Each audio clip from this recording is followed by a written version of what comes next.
Hey everyone, what's going on? Happy Monday. Bill Nichols here. Today I want to bring you a tutorial in Photoshop on creating an action sequence type photo. I know that you've seen these photos before.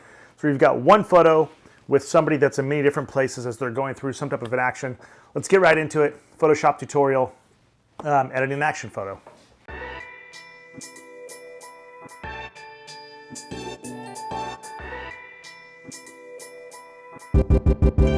All right, so a long time ago when I was a kid, I was really into BMX. For me, bikes have always been a huge part of my life. I was a road racer, race mountain bikes. I was a Cat 2 on the road. It was a huge part of my life for the longest time.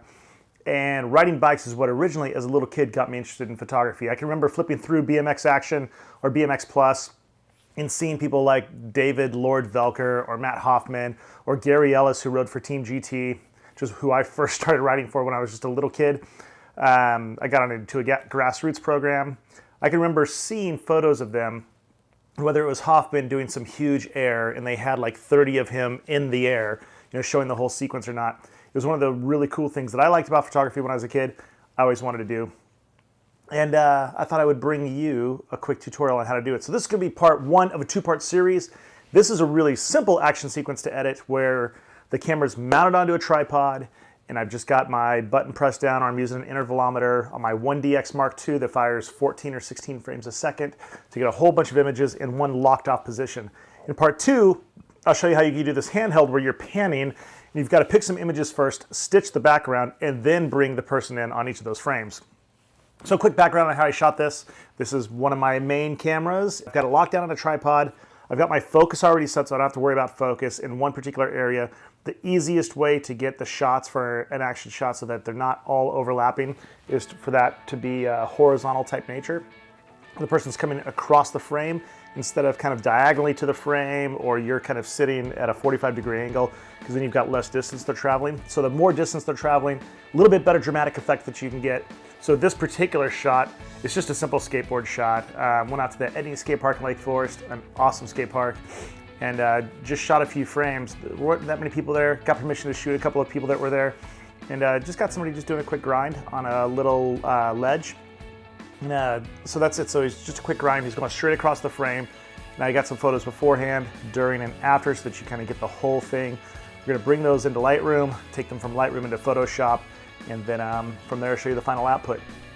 Hey guys, real quick before I get started, if you want to follow along, go down in the description right now, download the images. I've put JPEGs of these into a folder on WeTransfer. You can download a little bit lower resolution just so it's not that long, and follow right along with me. Just import those into Lightroom, get them into a folder, and then select all of them, bring them into Photoshop, follow right along with me.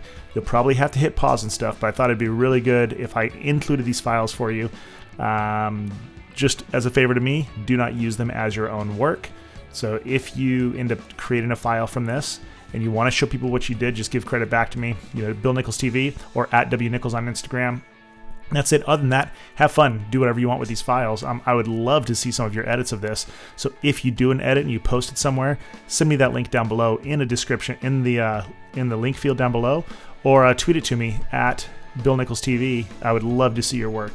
So with that, let's get moving right along here on this tutorial. All right guys, so here we are. We're straight into Lightroom right now. So there's a couple of different ways that we could do this.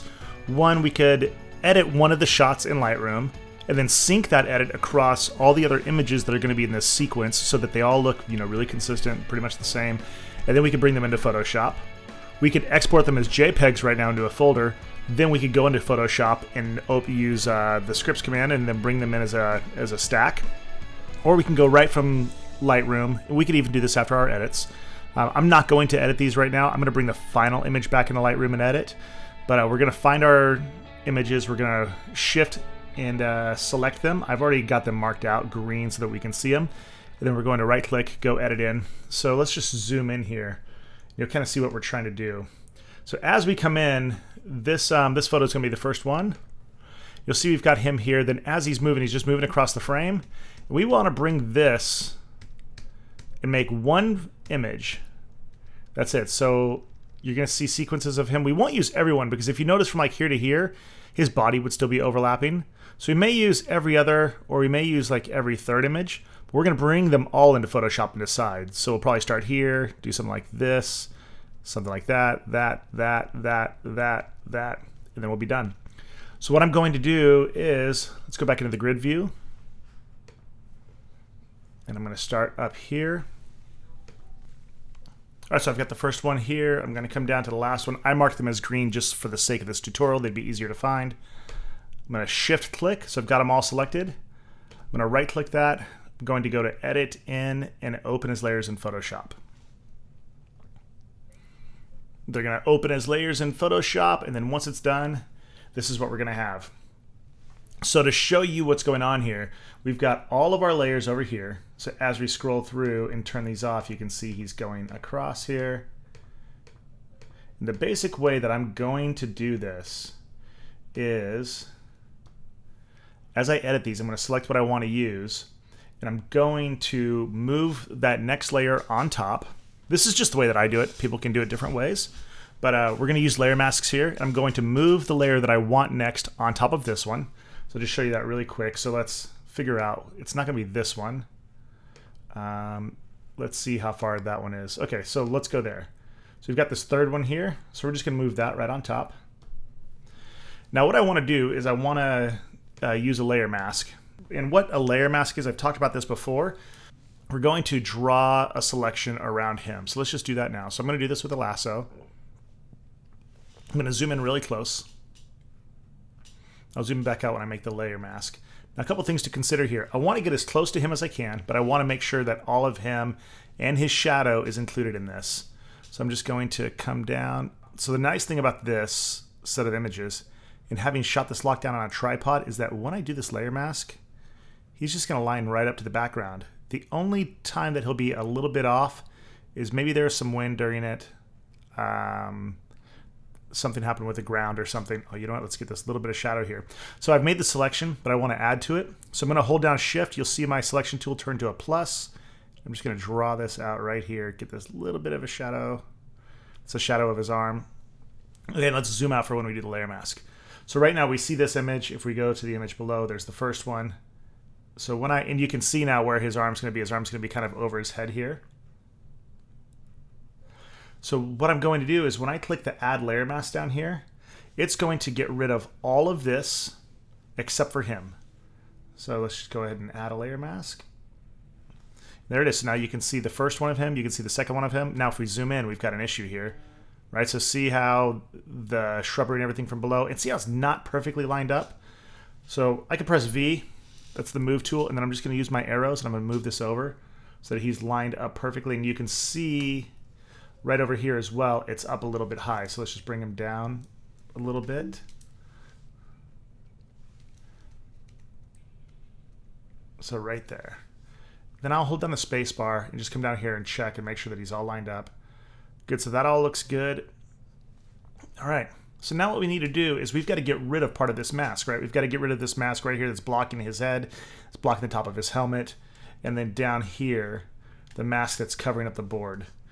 So for this image, because there's so much going on here, I could go in here, I could make selections so that I select his arm out and then invert that so that I've got an inverse of the selection and then paint this out. But instead, I'm just going to grab a brush. So I'm going to press B for the brush tool. And then over here for the colors, I want to make sure that I have black. If I have white, then I'm adding to the mask. If I have black, then I'm taking it away. Let me just show you that really quick. So over here, we can see the layer mask, right? So it's just got this one little bit of white and then the rest of it's black. If I come over here, turn this white, and then paint in, you can see that I'm adding in from this other image. So let's undo that. So what we want to do, we're going to get a small brush, make this black. So we're going to take the mask away. And up here, I've got a hardness set to about 50%. That should be pretty good. And I'm just going to come in here and just paint this mask away. Now I'm using a Wacom tablet. You may or may not have one. If you don't, you can do this with the mouse just as well. Clean that up just a tad. And while this isn't going to be absolutely perfect, you could do this with selections like I said.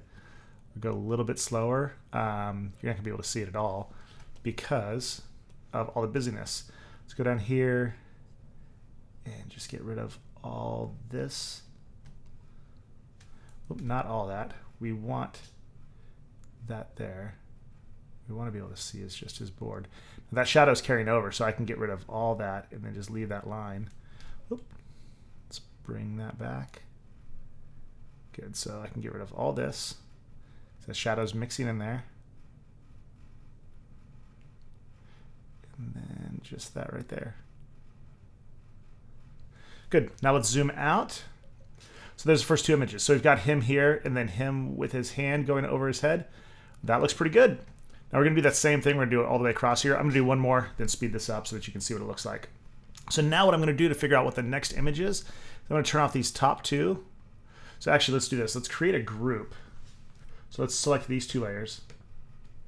Let's create a new group from layers. And we're just gonna, so you get this new group. So what we're gonna say is we're gonna say composited images.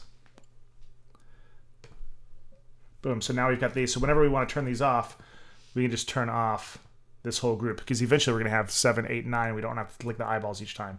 So let's turn this off. And now we can see that that next image is just too close. So we've got this one. Let's see how that looks compared to the other one. So I think that looks pretty good. So let's just bring this 223 right up above the group. If you're wondering why I have this 219 up here, if I've got a group on top, it's sometimes hard to put an image right above it. So I just put one image above that group. So drag the group down that way, I can throw all my images above. Now we can see how that's going to look. I think that's gonna be pretty good. So let's go in here. Let's zoom in. We'll use our lasso tool again. This one I'll do really quick again, and then I'll speed up through the rest.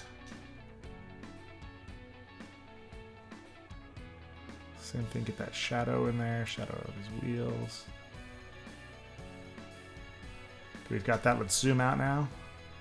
We do have the group on, so let's hit the layer mask now. Okay, so there's what we can see. So now we've got all three, and this is actually pretty good. He's not overlapping at all. So for this one, we just have to clean up right here if you notice that. So let's come in. So see how his arm is taken up, and then we're going to move this one a little bit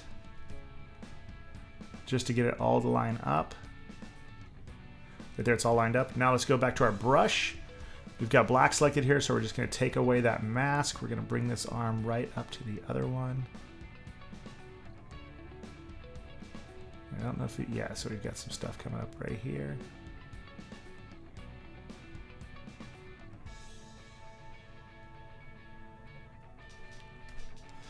Zoom in a little bit more. And we're just gonna get that to blend right in there. Good. And come down, let's see if anything else is interfering. I don't think so, I think it all looks good. Right on, let's zoom out. All right guys, I'm gonna go through, now I'm gonna drag this into the group. It'll go right onto the top of the group when I drag it in. And I'm gonna turn off the group and figure out what my next image is gonna be. And let's speed this up and then we'll see the end product.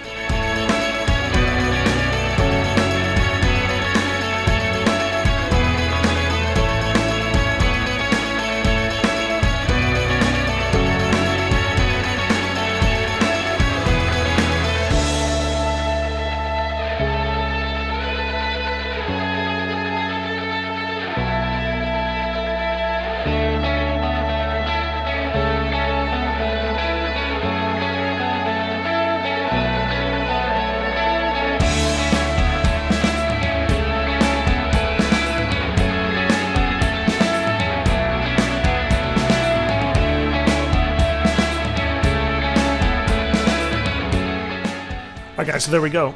So there is the final image. So we've got, let's see here, we've got 1, 2, 3, 4, 5, 6, 7, 8 of those images that we used. Let me pull this one down into here. And that is it. So we've got all these others that we didn't use. Now what I'll do is I'll just go ahead and save this. Now the nice thing about this, the way that I did this out of Lightroom, where I just selected the images in Lightroom, went to edit in Photoshop, open in Photoshop as layers, is that when I'm done with this and I save it, it's going to bring this back into Lightroom as a completed image. So you can see we started, you know, with just the one image of him. Now we've got him coming across in this grind, right, and then hitting this. And now let's go over to back into Lightroom. And now we can see the final image right here. So let's do this. You can open this one up. So there it is compared to just that, basically. I mean, that's a different image, but we had one, now we've got many. Now we can go in here and do some final things. So one thing that I definitely do on this is I would crop this. So I hold down or just press R on the keyboard. It's gonna bring me to my crop tool. So there's crop, and I can bring this in and over here change the aspect ratio. So for this one, I might do like a 16:9 aspect ratio or even a 16:10. So we've got something cool here. Hold down Shift so I maintain the aspect ratio, then bring this up. Wanna pop this down like this, little leading time going in over here. I like playing with the contrast a bit, a little more contrast. This was shot daylight white balance, so that's all good. Exposure's fine. Don't need to bump the shadows. Well, I did a little bit there. Let's bring it back down. Maybe I will add just a little bit of a vignette here. Actually do another video on these vignettes. You can do a real heavy one, that's not good. If I just do a little bit of a vignette, I feel like it brings more focus into the image. And then I don't really think we necessarily need to do any clarity around here, but let's just see how it darken it up a bit, that we can bring the shadows up just a touch. And there we go. Now we've got a pretty good stylized image there. Like I said, this is a basic action sequence. So we've got 8 images. This one is really simple. So again, the way that I shot this, camera on the tripod, focused where I wanted it to be, knew that that was in focus, put it in manual focus after that. And if you have a lens with stabilization, it's on the tripod, turn stabilization off. Otherwise it's gonna mess with it. And then I waited, I told him kind of what I wanted to get. He went over. As soon as he was within the frame, I started shooting. I think I lopped off like 20 images or so. It was about 1.5 seconds. All right, guys, so that's pretty much it. You've got a couple of different things that you do. You can do this a few different ways. You can bring all your photos into Lightroom first, do your edits on them, and then export them from there as JPEGs or whatever, and then go into Photoshop and open those as a stack. So you could run this, go to scripts and then open those as a stack in Photoshop. It'll auto align the layers. Or you can bring those raw files into Lightroom, right click, say edit in Photoshop. So you could say open in Photoshop as layers. And for this particular shot, that worked really well because I wasn't moving at all. And then I edited this photo, brought the final back into Lightroom and edited. And that's it. So when you've got it like this, they all line up really well. As you saw, there are a few things where I had to move around, but the really quick process, open them up in Photoshop, find which ones you're gonna use, and then start using layer masks to cut that out, move that around. If there is an edge there, you can blend that layer mask edge by going to black on the brush. Black on the brush will start to take that edge away. Use a soft brush, it'll feather that edge in, and then you've got it. So probably took about a half hour or so for the edit, especially because I'm sitting here talking, but normally like one of these, it's really simple. Once you have it down, it could be 10, 15 minutes. So lasso tool, draw around, decide if you want it overlapping or not at all. If you want them to be completely different, or like in this case, we had the skater's arm just overlapping his previous frame a little bit. You can get as easy or as complicated as you want. And then that's it, guys. So thanks for joining me. Let me know what you thought of this tutorial down below. Stay tuned. I'm gonna have part 2 out next week, and later on this week, we've got some more Photoshop, Lightroom stuff coming up. So thank you so much for watching. You guys have an awesome day. Talk to you soon.